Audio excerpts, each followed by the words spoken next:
1. Ahmad Dhani and Mulan Jamila fight for their daughter's rights, reporting online bullying to KPI. 2. Ahmad Dhani murka. Pelaku bully SF bukan fans Maya? Ini faktanya. 3. Ahmad Dhani laporkan Lita Gading karena bullying anaknya. Update terbaru. 4. Ahmad Dhani dan Mulan Jamila lapor KPI, perlindungan anak dari perundungan. 5. Ahmad Dhani lawan ghibah serangan netizen, perlindungan anak di medsos. 1. Ahmad Dhani and Mulan Jamila fight for their daughter's rights, reporting online bullying to KPI. In a shocking display of online cruelty, Indonesian musician and politician Ahmad Dhani and his wife Mulan Jamila have reported disturbing bullying targeting their young daughter, known by the initials SF, to the Indonesian Child Protection Commission, KPI. The couple, accompanied by their legal team, visited the KPI headquarters in Jakarta on Wednesday afternoon, July 9, 2025, to take a stand against the relentless cyberbullying endured by their child at the hands of malicious internet users. But here's where it gets controversial. Ahmad Dhani didn't just bring this case forward for personal reasons. He sees this report as symbolic, representing countless other Indonesian children suffering in silence from online abuse. In a powerful statement, Dhani declared, "Our presence here today is to ensure that bullying against young children, against minors, can never happen again." It's clear that many in our nation lack basic human decency. If people had any conscience whatsoever, they wouldn't need to read the law to know that bullying a child is wrong. And this is the part most people miss. The KPI isn't just passively receiving the complaint. They're taking it very seriously. Commission Chair AI Mariotti Saliha expressed deep concern over the extraordinary cyberbullying inflicted on children like SF. She sees this case as a rallying cry, a reminder of our collective responsibility to protect the most vulnerable among us in an increasingly digital world. So, what happens next? The KPI will carefully review the details of the alleged bullying to determine the most appropriate course of action within their authority. But one thing is clear, this case has ignited a crucial conversation about the dark side of the internet and the urgent need for change. Do you think the KPI is doing enough to combat cyberbullying? Is this a matter of law, or is it a deeper reflection of societal values? We want to hear your thoughts in the comments below. 2. Ahmad Dhani murka. Pelaku bully SF bukan fans Maya? Ini faktanya. Ini jadi viral karena isu perlindungan anak yang kian sensitif di dunia maya. Tapi inilah yang menarik perhatian. Ahmad Dhani, vokalis band yang tak pernah diam, bersama istri tercinta, Mulan Jamila, mengadukan akun Instagram Lita Gading Official ke Komisi Perlindungan Anak Indonesia, KPI, pada 9 Juli 2025. Alasannya, konten yang diunggah diduga melanggar aturan perlindungan anak, terutama terhadap putri mereka yang masih di bawah umur. Tapi yang mengejutkan, Dhani tak sepenuhnya yakin pelaku ini adalah fans dari mantan istrinya, Maya Estianty. Bukan fans Maya, tapi akun ini kelihatannya suka bahas semua topik, dari politik hingga gosip selebriti, katanya sambil menggeleng-geleng. Coba bayangkan, seorang psikolog yang seharusnya paham batas etika malah terlibat dalam kontroversi.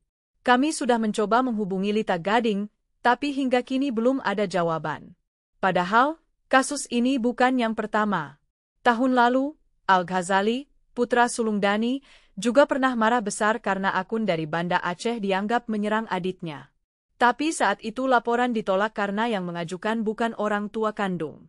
Akhirnya saya yang urus karena hukumnya harus dilaporkan orang tua langsung, ujar Dhani dengan nada kesal. Tapi inilah yang membuat debat. Apakah mengontrol kehidupan anak di media sosial itu wajar? Dhani sendiri justru terbuka. Main medsos itu hak anak. Yang penting jangan baper kalau ada komentar pedas. Netizen yang suka hujat biasanya pendidikannya rendah. Kalau tinggi, pasti paham berpikir sehat, tutupnya dengan candaan khas. Tapi sebenarnya, ini menimbulkan pertanyaan. Apakah kita terlalu keras menilai orang yang memproduksi konten negatif? Atau justru perlu lebih waspada terhadap dampak buruk media sosial? Bagaimana pendapat Anda? Tulis di kolom komentar, karena ini topik yang bisa memicu perdebatan seru. 3. Ahmad Dhani laporkan Lita Gading karena bullying anaknya. Update terbaru. Demi lindungi anak dari jerat perundungan siber, Ahmad Dhani bertekad bawa Lita Gading ke meja hijau. Lombok Post. Lombok Post, ketika dunia maya berubah menjadi arena balas dendam untuk anaknya, pasangan selebriti Ahmad Dhani, https://lombokpost.jawapost.com/tag/Ahmad-Dhani, dan Mulan Jamila memilih bersikap tegas. Mereka tak tinggal diam menyaksikan putri tercinta, jadi sasaran empuk bullying netizen. Ini bukan sekadar gugatan biasa. Dhani secara resmi telah mengadukan Lita Gading, https://lombokpost.jawapost.com/tag/Lita-Gading, ke Komisi Perlindungan Anak Indonesia, KPAI, https://lombokpost.jawapost.com/tag/KPAI, karena diduga memproduksi konten berunsur provokasi. Konten inilah yang dituding memicu gelombang hujatan terhadap sang anak. Tapi tunggu, ini baru langkah awal. Dhani bersiap melangkah lebih jauh dengan melaporkan Lita ke Polda Metro Jaya secara pidana. Rencananya, proses hukum ini akan digulirkan Jumat mendatang, 11/7. Maaf, tak ada toleransi bagi yang mengaku psikolog tapi malah merusak mental anak. Kalau netizen biasa yang mungkin kurang edukasi, kami masih bisa memaafkan. Beberapa bahkan sudah kami identifikasi dan ajak berdiskusi baik-baik, tegas Dhani tanpa kompromi. Pernyataan keras ini sekaligus menyoroti kontroversi. Apakah latar belakang pendidikan pelaku bisa jadi pertimbangan hukum? Lantas, apa pasal pemicu laporan ini? Kuasa hukum Dhani, Aldwin Rahadian, membeberkan bahwa unggahan Lita dinilai menyebarkan nama dan foto yang masih di bawah umur, sambil menyelipkan narasi provokatif. Bahasa yang dipakai seolah melegitimasi aksi bully terhadap anak hanya karena masalah orang tuanya. Ini jelas berbahaya, ujarnya. Dan inilah titik krusialnya. Konten tersebut diduga kuat melanggar UU Perlindungan Anak, https://lombokpost.jawapost.com/tag/UU-Perlindungan-Anak, dan UU ITE. Kedua aturan ini melindungi korban dari eksploitasi dan kekerasan psikologis, terutama anak-anak yang rentan trauma. Meski sempat terguncang, kabar baiknya adalah kondisi mental kini pulih. Dhani mengungkapkan putrinya tak lagi butuh pendampingan psikolog. Dia sangat tegar. Dukungan teman-temannya luar biasa. Usianya baru 14 tahun, tapi cara berpikirnya jauh melampaui usianya, sangat dewasa dan nalarannya jernih, cerita Dhani dengan bangga. Tapi disinilah polemik muncul. Apakah pelaporan ke jalur hukum ini langkah tepat demi pencegahan? Atau justru berpotensi memicu kontraproduktif? Langkah Dhani ini jelas jadi alarm keras. Media sosial bukan zona bebas untuk menyakiti anak-anak. Setiap unggahan berisi doxing, pembocoran data pribadi, atau provokasi terhadap minor bisa berujung jeruji besi. Nah, bagaimana menurut Anda? Apakah tindakan tegas seperti ini solusi efektif mengatasi cyberbullying? Atau ada cara lain yang lebih konstruktif? Bagikan perspektifmu di kolom komentar, setuju atau berseberangan, semua suara kami hargai. 4. Ahmad Dhani dan Mulan Jamila lapor KPAI, perlindungan anak dari perundungan. Ahmad Dhani melaporkan dugaan perundungan anak ke KPAI.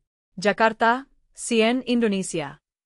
Ahmad Dhani dan Mulan Jamila telah mengambil langkah penting dengan mendatangi Komisi Perlindungan Anak Indonesia, KPAI, untuk melaporkan dugaan perundungan yang dialami oleh anak mereka, SF. Dalam proses ini, mereka didampingi oleh kuasa hukum mereka, Aldwin, pada hari Rabu, 9 Juli. Aldwin, selaku kuasa hukum, menjelaskan bahwa pertemuan tersebut bersifat tertutup dan berfokus pada inti laporan yang diajukan. Namun, ia memilih untuk tidak mengungkapkan rincian spesifik mengenai laporan tersebut. Hari ini, kami hadir untuk mengajukan laporan pengaduan kepada KPAI mengenai perlindungan anak di bawah umur atas nama SF. Setelah proses ini berjalan, kami akan memberikan informasi lebih lengkap, ungkap Aldwin, seperti yang dilansir oleh Detikcom. Dalam kesempatan tersebut, Ahmad Dhani juga menyampaikan pendapatnya. Ia berharap laporan yang dia ajukan dapat menjadi dorongan bagi masyarakat untuk lebih memperhatikan perlindungan anak. Menurutnya, masih banyak orang yang belum menyadari betapa pentingnya melindungi anak dari berbagai bentuk kekerasan, termasuk perundungan. Tentu saja, ini adalah tentang anak-anak. Namun, ini bukan hanya tentang anak saya, tetapi juga untuk semua anak-anak di Indonesia. Kami ingin masyarakat memahami bahwa anak-anak berhak mendapatkan perlindungan dari negara, kata Dani. Dani menambahkan, langkah ini diambil untuk menertibkan masyarakat. Ia merasa banyak yang belum paham bahwa anak-anak dilindungi oleh hukum. Sebagai orang tua, dan terutama saya sebagai anggota dewan, kami memiliki tanggung jawab untuk memberikan pencerahan kepada masyarakat, tuturnya. Meskipun Dani belum menjelaskan secara rinci mengenai bentuk perundungan yang dialami SF, ia menekankan bahwa setiap anak berhak mendapatkan perlindungan, terutama dari keluarga dan negara. Sebagai ayah dan warga negara Indonesia, kita harus memberikan pengetahuan kepada masyarakat bahwa anak di bawah umur dilindungi oleh negara, tutupnya. Apakah Anda setuju bahwa perlindungan anak harus menjadi prioritas utama? Atau mungkin Anda memiliki pandangan berbeda? Mari kita diskusikan di kolom komentar. 5. Ahmad Dhani lawan ghibah serangan netizen, perlindungan anak di medsos. Bayangkan, seorang ayah rela melawan ghibah demi melindungi anaknya dari cyberbullying. Tapi, apa yang membuat situasi ini semakin rumit? Ahmad Dhani, mantan musisi yang kini aktif di ranah hukum, terlibat dalam kontroversi yang menarik perhatian publik. Jakarta, Ahmad Dhani tiba di kantor Komisi Perlindungan Anak Indonesia, KPAI, di Menteng pada Rabu siang, 9/7, didampingi istri dan kuasa hukumnya. Langkah ini diambil setelah ia merasa akun Instagram Lita Gading Official menyudutkan putrinya, SF, hingga terlibat dalam perundungan di media sosial. Tapi inilah bagian yang paling menarik. Sebelumnya, Dhani sendiri pernah mengunggah video di YouTube yang membahas ghibah dan fitnah terkait mantan istrinya, Maya Estianty. Banyak netizen yang mulai bertanya, apakah perundungan terhadap SF terkait dengan video tersebut? Dhani tidak mengelak. Iya, memang sebelumnya begitu. Justru video YouTube saya menjadi dampak dari serangan terhadap anak. Oleh karena itu, saya membuat video tersebut, kata Dhani di depan media. Menurutnya, langkah ini diambil untuk melindungi anaknya dari serangan netizen sekaligus mengajak publik lebih kritis dalam menanggapi informasi online. Saya ingin orang-orang paham, jangan gampang percaya gosip.